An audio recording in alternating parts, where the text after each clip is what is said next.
Originally this video was 7 NBA pairs who once hated each other, but now it's 6 because the video was just way too long. Hope you guys enjoy. Here are 6 NBA star pairs who once hated each other, but then became teammates later on. Some became teammates for good, others were teammates for a game, but overall this video served as a way to show that even if 2 players in the league despise each other, don't think they can't be teammates one day. Before I start with the video, I would love if you guys could drop a like on this video and subscribe if you are new. That would be very much appreciated. Anyway, at number 1, Rajon Rondo and Dwayne Wade. Or dirty plays that you've seen him play in the past, so that's what it is. You've gone against Rajon in playoff settings for years. Hated him. The battles of the Heat and the Celtics once the Big Three came to existence in the East made this a rivalry. Both Wade and Rondo would play with their heart on their sleeve, and just so happened to be involved in a few altercations. But that all changed in 2016. Rajon Rondo and Dwayne Wade both joined the Chicago Bulls, and in the first press conference they announced that they had put their differences aside and they were ready to become teammates. Your guys' history, I know that's part of the heat of the battle stuff, but do you guys touch on that or talk about that? No, we didn't touch on it. We just, we're older, we're wiser, and we're moving forward. Clearly they did, as they were able to play together, well, for a bit, before they once again had their differences and parted ways. During the 2016 season, Wade publicly traded verbal jabs with Rondo during a turbulent January stretch. Following a fourth quarter meltdown against the Atlanta Hawks, Wade cast the blame on every Bulls player not named Jimmy Butler. He said, and I quote, "I don't know if they care enough. I can look at Jimmy and say Jimmy is doing his job. Jimmy can look at me and say Dwayne's doing his job. I don't know if we can keep going down the line and be able to say that." Rondo responded with a post on Instagram slamming Wade and Butler for complaining to the media rather than settling things behind closed doors, which is fair enough. He said, and I quote, "My vets would never go to the media," he wrote. "They would come to the team. My vets didn't pick and choose when they wanted to bring it. They brought it every time they stepped in the gym, whether it was in practice or a game. They didn't take days off." Rondo was obviously referring to the Celtics' Big Three, and with that, Rondo and Wade headed down different paths. On June 30th, 2017, Rondo was waived by the Bulls, and on September 24th, 2017, only 3 months later after trading Jimmy Butler and waiving Rondo, the Bulls reached an agreement on a buyout with Dwayne Wade, and that was the end for the Rondo and Wade saga in Chicago. Number 2, Kobe Bryant and Ron Artest. What it's going to be like now to have Ron as a teammate after battling tooth and nail against him in just some hatred battles over the years. What's it going to be like to have him as a teammate now? Well, it's even more fun in practice. Now, whilst these two players had altercations, I don't think there was ever any actual hate towards one another. Both Kobe and Metta have the same mental toughness, and neither one was ever going to back down. Kobe understood that Metta was going to try and get inside his head, and Metta knew that he couldn't back down no matter what crazy shots Kobe hit. Metta was the guy that you love to hate, but you love to play with. They had a few altercations and a lot of trash talk, but I mean, we're talking about Kobe Bryant here, and he used to trash talk everyone. So Metta was going to be no exception every time they played. But Kobe also simply didn't love him either. When Kobe talked trash, he would at least normally shake an opposition's hand.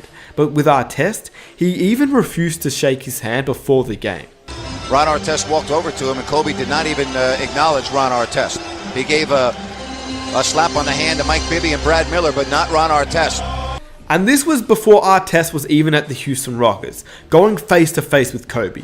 So clearly there is no love there. But how he actually ended up playing for the Lakers and them being teammates is actually a very crazy story. Phil Jackson, the coach of the Lakers, tells this story of how the 2008 NBA Finals, where the Boston Celtics beat the Lakers 4-2. Phil Jackson said, and I quote, "Ron Artest came into our locker room and walked in the shower with Kobe Bryant. Kobe's there taking a shower, and this is the locker room the coaches have.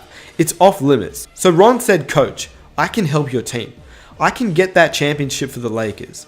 I said, 'Well, thanks Ron, that's very nice. I appreciate your sympathies.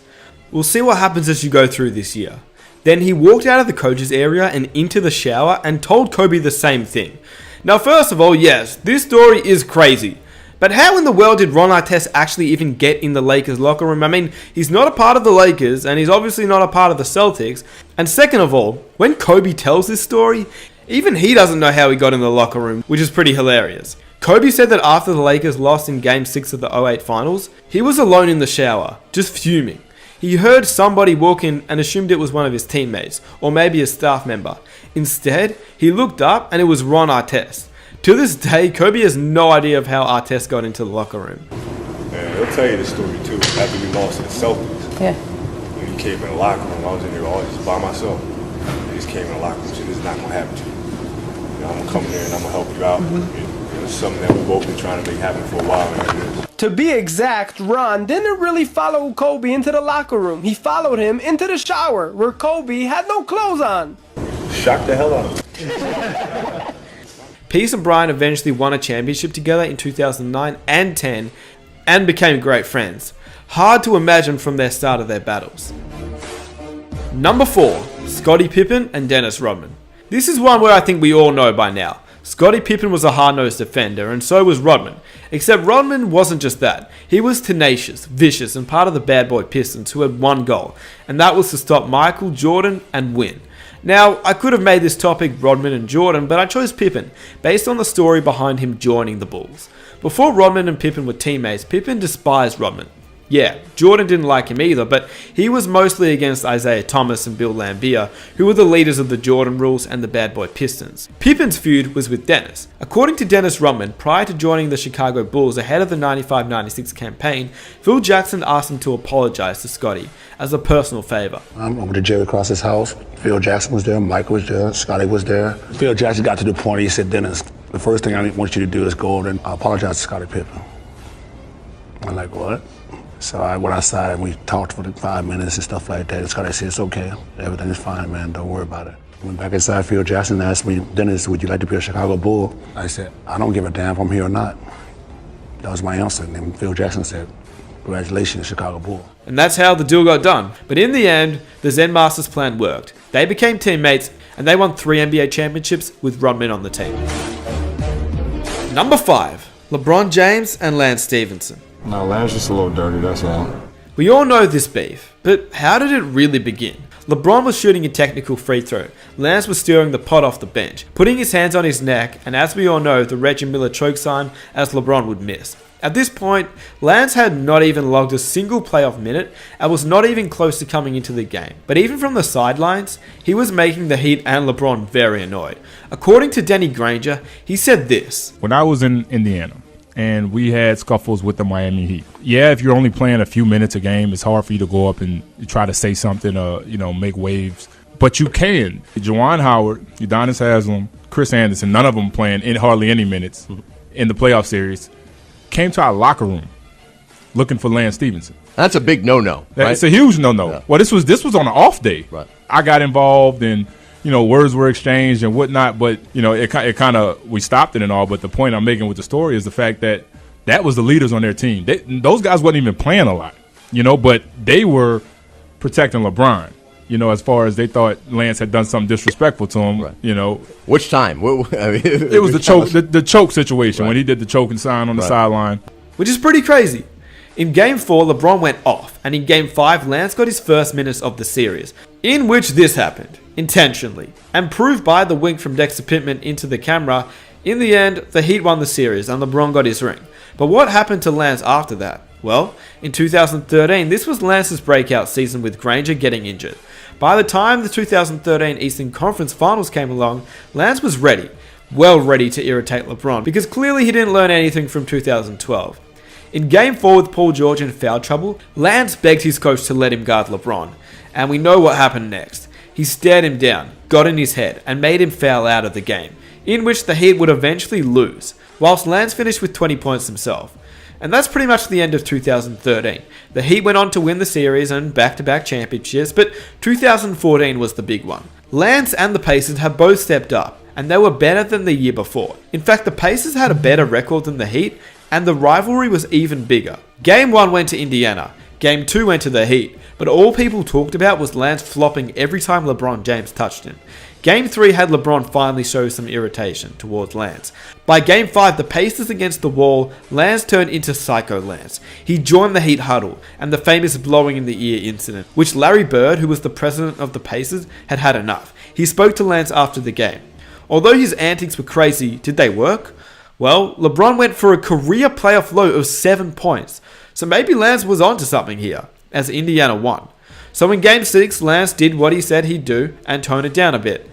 But he still had some incidents. He managed to teabag LeBron underneath the basket, he returned the favor and touched LeBron's face, which he didn't like at all. Anyway, the Heat went on to win the series and Lance paid his respect to LeBron via Instagram. So, was that the end? Well, not quite. After LeBron joined the Cavaliers for the second time, and Lance bounced around to 5 different teams before reuniting with the Pacers, this beef was back. On November 1st, 2017, Lance slapped LeBron in his sausage and beans area. And then a few months later, Lance got in LeBron's head, which made him shove Lance and call his play dirty after the game. No, Lance just a little dirty, that's all. Later that year, Lance and LeBron once again battled in the playoffs. Lance hit him again, and the Cavs lost the game. Bron responded with 46 points the next game, and by Game 4, it was the same old battle. The hits, the bumps, the trash talk, and caused LeBron another tech foul, and he responded with a buzzer beater and 44 points in Game 5.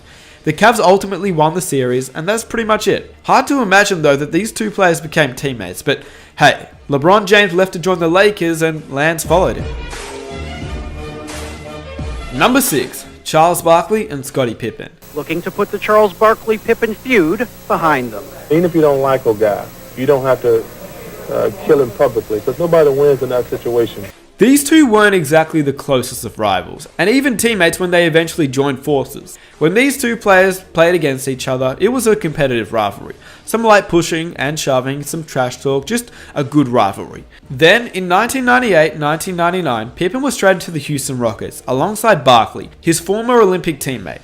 He was also teamed up with Hakeem, but there were chemistry problems right off the bat, especially with Barkley.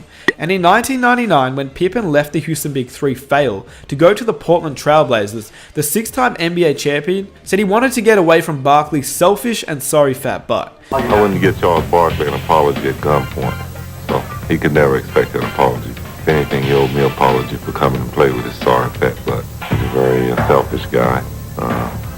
He doesn't show me the desire to want to win, and I probably should have listened to Michael a year ago when he said that Charles never will win a championship because he doesn't show any dedication. So yeah, I'd say the two probably aren't the closest of friends, and even before they were teammates, they always had a little bit of a rivalry anyway. And number 7, Michael Jordan and Isaiah Thomas. You're probably wondering, when in the hell did these two play together? And for this final one, I'm making an exception, the All-Star Game. Because the feud between these two players is arguably the biggest hatred in NBA history. Back when Thomas was the star point guard of the Detroit Pistons, the bad boy squad, he had a rough relationship with Michael. On the court, and both off the court too. It all started from the bad boy Jordan rules, which was led by Isaiah Thomas himself. These Jordan rules weren't just there to stop Jordan, they were there to hurt Jordan. Jordan would use every setback, every insult, and every instance of disrespect as motivation to go out and destroy his opponent. He never forgot his All-Star game as a rookie. It was on this stage that Isaiah Thomas allegedly calls for a freeze-out game on Jordan. It was here that MJ started his distaste for the Piston point guard. I'm actually going to make an entire video on that topic, so stay tuned for that. And if you want to see that, be sure to leave a like. But the freeze-out game is where the hatred started. In 1991, however, things changed. The Pistons and the Bulls met in the Eastern Conference Finals once again, and the Bulls swept the series before winning the first of what would be 3 consecutive championships. The Pistons refused to shake the Bulls' hands, which was led by, once again, Isaiah Thomas. 4 months later though, the greatest team that was ever assembled in the 1992 Dream Team was being selected, and in the book, When the Game Was Ours, Magic Johnson relates that he, Jordan, and other players conspired to keep Isaiah off the Dream Team, and so when the Dream Team was being put together, Jordan said he would only play if Isaiah was not on the team. Alright, no Isaiah Thomas questions. Cool. The feud is basically over now as they're both retired, apart from the fact that Isaiah chooses not to acknowledge Jordan and at points has disrespected him on live television. The fact that these two players could have such a seeming hate for one another, both on the court and off the court, is pretty outstanding. That is why when Jordan and Isaiah played on the same team every All-Star game, it could not have been weirder. each and every year, seeing them as teammates from 1985 to 1993, simply because this was a personal beef, not on the court beef. So with that said, if you enjoyed this video, please be sure to leave a like and subscribe if you are new. If you guys want to follow me on Instagram to see what I get up to, be sure to follow my Instagram. And let's see if we can reach 1,000 likes for the next video. If you enjoyed this video, be sure to check out some of my other videos, and I am out. Peace.